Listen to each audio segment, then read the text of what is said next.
We played very badly, you know. No. How you saw in English, no grinta, no intent, no intent.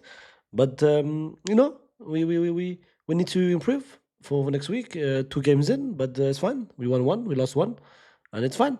It's fine. No problem. No problem. Brother, why am I chatting Ryan Cherky? And why is it that every time, yeah? Why is it that every time Ryan Cherky, yeah, has got a bad game, my face is all over social media, Ak? Wallah, this Donny, look coming into... come on, Ak. Come on, man. Cherky, Ryan, brother, fix up, Wallah. I keep seeing my face. Wallah, every time I see my face. Even this. Wallah, bro, the amount of notification I got. Wallah. Look at this, man. Look at this, man. This is not fair, man. What's this? Look at this. Look at this. Ryan Cherky versus Spurs. 54 minutes, 0 goals, 0 assists. 100% phase with the side part. Come on, Shakira. Come on, man. But listen, let's talk about the game itself. City, 0. Spurs, 2. Thomas Frank. 100% record. Back-to-back wins. Ruben haven't even done it for United. But listen, let's talk about the game. Let's talk about the first half, the second half, the player performances, who stood out, and just a couple of takeaways from the game itself. Before we start, don't forget to like the video, subscribe to the channel. If you're new to the channel, of course, comment your own thoughts about the game. But listen, I want to first of all just start off by saying very quickly, it's funny, social media is funny. I tweeted out earlier as well. Like, when City won 4-0 against Wolves last week, everyone was saying, City this, City that, City's back, City this. And after this game, everyone's saying, oh, City's not good enough. They need more players. Pep is not good enough. He's washed. Brother, too reactionary. Too reactionary. Like, come on. One game is not going to decide everything for City. I feel like this game isn't really that bad. Just hear me out. First half, I mean, listen, if you look at the lineup, you can say the lineup for City is a great lineup. Great lineup is exactly what they want in terms of the attacking options. You've got Ryan Cherky, Oscar Bob, Marmoush, Haaland. Defensively, the only question mark is, of course, Lewis, but it's a decent lineup for City. I think every City fan heading into this game was very happy with the lineup. They finally said, look, finally Cherky starting. Look at that attacking five. Look at that attacking five. It's different profiles. They complement each other perfectly. And the first couple, before they scored in the 35th minute, bro, City could have scored 1 or 2 goals if it wasn't for Marmoush. Marmoush missed a couple chances. He missed about 2 to 3 chances within the first half an hour of the game. Like, City had a very good 30 minutes of the game. They controlled the ball. They were attacking. They were creating. Haaland were dropping deep, moving like Messi. Like, that little chance he creates to Marmoush, bro, Marmoush missed a couple chances. And if City had scored, again, it's all ifs, buts, and maybes, but if City had scored 1 or 2 goals, the game would have been changed.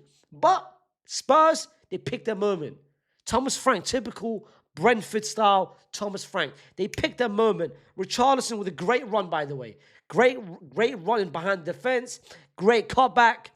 Brennan Johnson scores 1-0. Then, Trafford. My brother.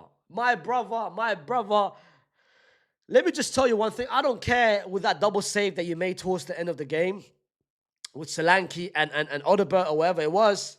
My brother, let me just tell you one thing right now. This might be the last game that you're starting, Ek. This might be the last game you're starting. I know Pep very well. I know Pep tendencies at Barca, at Bayern, even at City, mostly at City, with all the goalkeepers he's had, Joe Hart, Bravo, X, Y, and Z. Brother, Donnarumma is coming. If it's not Donnarumma, them man are taking Edison back. They saying to Edison, bro, change your mind. Stay here 1 more year. Trafford, that was a stinker. For that second goal, come on, Ak. That was bad. Bad. I don't know why you would pass it in that position in the first place. But, like I said, second half, I think City tried. There was no actual creation. There was no actual intent. I think Haaland was lacking service. He had about 2 chances they had in the first half, which he should have scored, to be fair, and 1 in the second half. But it wasn't like, I felt like Oscar Bob was trying a lot of things, but Spence, what? 6.7? Bro, Spence had Oscar Bob in his pockets. Like, Oscar Bob could barely breathe. It could barely breathe. You can argue and say, listen, Wolves last week, like people overreacted and people said City this, City that. I didn't overreact. I had City to win the league even before Wolves, even before they won 4-0 against Wolves. I felt like City is capable enough to win the league, and even despite this result, I still think they are. I don't think people should look at this result and say, "Oh wow, they lost to Spurs." Bro, they've been losing to Spurs even with when Pep was going through his 4P and 5 and 6 years. Like Spurs was always the like you know what I mean, that one team that always City struggled against. So I don't think I'm gonna look at this performance for City point of view and say, "Oh, this is bad." I think the players coming off the bench didn't provide anything. Bernardo Silva, Rodri lost the ball, could have been 3-0. Foden, it was just non-existent, non-existent. Even the players on the pitch as well. The right handers, I think he got defensively. Like you could tell defensively, it's not his strong point. You can tell because the transition game for Spurs, it was too much for him. Nico Gonzalez, we need to have a conversation here that this Donny might be one of the biggest flops of this year, fam, or last year, over the past couple of years, yeah? He is nowhere near what City expected, and he is nowhere near what Pep expected in terms of on the ball and off the ball. On the ball and off the ball. I think off the ball, he's weak. He gets outran positionally, but on the ball, he doesn't provide you with the spark in terms of the passes or doesn't provide you with any sort of ball carrying. Very different to Rodri. Them man compare him to Rodri. Nowhere near Rodri. Nowhere near Rodri. But I think for City, this is a good, I would say, great to lose now because now you know what to do. I've always said you need a right back. Rick Lewis is not a right back. He ain't a right back. I know we're going down with an injury. Let's see what happens. But the goalkeeper situation, the right back situation, and specifically the midfield, having a pivot. Rodri, you are relying too much on Rodri after this Donny had an ACL. So if Rodri is not 100%, you can't trust Bernardo Silva in 2025. You can't trust Gundogan in 2025. You need a pivot. You need a pivot. You need a 6 that can actually be good enough to progress with the ball. I feel like there is a couple in the market. There's a couple in the market. As for Spurs' point of view, I think Spurs had the perfect game plan. I think Thomas Frank deserves a lot of credit. Defensively, they were solid as ever. They were solid as ever. Despite the first 30 minutes, I feel like, again, bro, football is all about momentum. It's all about momentum. I think that if City had scored within the first 30 minutes of the game would have been completely different. The game would have been completely different. I think Vicario made a couple good saves for Marmoush, specifically the one where Haaland created it for it. I think Romero was very good. Van der Ven had one massive block on Foden in the second half. Spence, I'm surprised he's only on 6.7. Like 6.7 for Spence after the performance they dropped today is crazy. Porro was overlapping, was creating, and did very well against Marmoush, and even when Doku came on. But I think that Palhinha, I said it when before Spurs signed him. We SDS, we made a video, one player that each club should sign, and this was like 2 months ago. I said Spurs should sign Palhinha, and literally a month later it happened. Go back to the video. But Palhinha is so good, and I think his time at Bayern Munich isn't who he is because company expected a lot more from him, and he's not that kind of player. You can't expect Palhinha to get on the ball, to turn, progress with it, and be that register, you know what I mean? Be that ball carrier. He ain't that type of player. You ask for him to be the dog, you know what I mean? Behind the scenes, all the dirty works, he does that. The tackles defensively, he does that. But at the same time, he's able to be in the final third and get a couple of headers, get a couple of finishes, couple of screamers. And he did that today. Great finish for the second goal, even though, to be fair, Trafford, it was all about him. But I think Spurs, Richarlison, contract season. I'm telling you, contract season. Apologies. World Cup season. Richarlison, World Cup season, he's a different player. Different player, bro. You've seen it firsthand. There was one pass, he made in the second half. Outside the foot,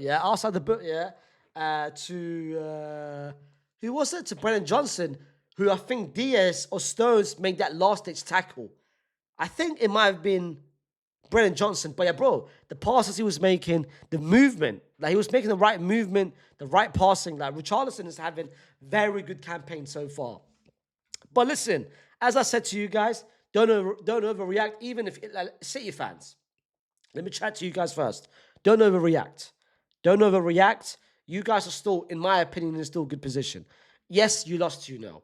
Yes, it was bad. The first 30 minutes, if you scored, game would have been completely different. Not good enough in the second half. The players coming off the bench, I think they didn't show anything. But I feel like I don't think going forward they lack a problem. Rodrigo will, of course, add to that a lot. But I think defensively is where they need a bit more. I feel like a right back is needed. I Nori see what the situation is all about. But I feel like the right back position and getting a goalkeeper, Donnarumma or Edison, I don't trust Trafford. I know he had a very good season at Burnley. I don't care what he did at Burnley. I don't think he's good enough at City. That's just me. Again, you might tell me now it's overreactionary. It might be overreactionary. I might look at it 3 months from now and say this is bad. That was a bad take. But I don't look at Trafford as a goalkeeper that City can rely on to win the league. That's just me. I might be wrong. 3 months from now, I might be wrong, but I don't think it. For Spurs' point of view, you guys got such a great team, such a great manager, everyone is buying into it. Bro, Levy or whatever it is, whoever takes care of the businesses. Bro, you didn't get Eze. Fairs. Get a 10. Get a 10. Get one more midfielder, one more winger, and Spurs could, bro. Top 4 could be a possibility. Top 4 could be a possibility, bro. Give Thomas Frank a couple more signings. If you had signed Eze and Savinho, we'd be looking at Spurs on a completely different scale. Get a couple more players, and you're looking at a team that can potentially forget top 4. Third, second, Champions League, round of 16, quarterfinals, you never know. But what a good game to start off the Saturday. Good game. I can't lie. Good game. I was entertained. From a neutral standpoint, I was entertained. But put down in the comments what you guys made of the game. Don't forget to like the video. Subscribe to the channel. I know some of you guys watch it, don't subscribe. Don't be a haywan. And comment your own thoughts. And I'll see you soon with another match review. Peace.